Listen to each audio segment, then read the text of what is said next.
Hi friends, మీకు ఈ video నచ్చితే లైక్ చేయండి, సబ్స్క్రైబ్ చేయండి. వైష్ణవి తన ఫోన్ పట్టుకొని చాలా కంగారుగా అటు ఇటు తిరుగుతూ ఉంటుంది.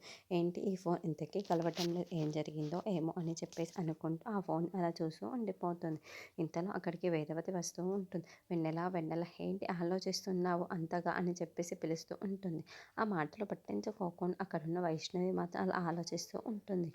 ఇంతలో అక్కడున్న వేదవతి మాత్రం చాలా గట్టిగా వెన్నెల అని గట్టిగా అరుస్తూ ఉంటుంది. ఆ మాటలు వినగానే అక్కడున్న వైష్ణవి ఒక్కసారిగా తొలిక్కిపడి ఏంటి నానమ్మ అని చెప్పేసి అడుగుతూ ఉంటుంది.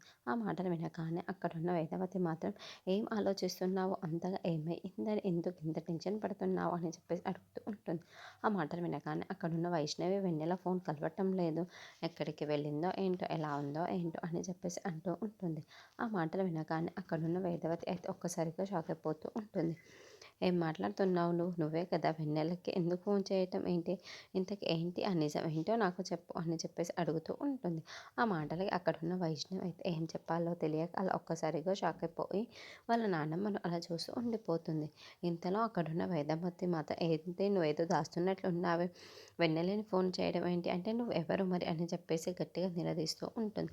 అది వినగానే అక్కడున్న వైష్ణవి అయితే ఒక్కసారి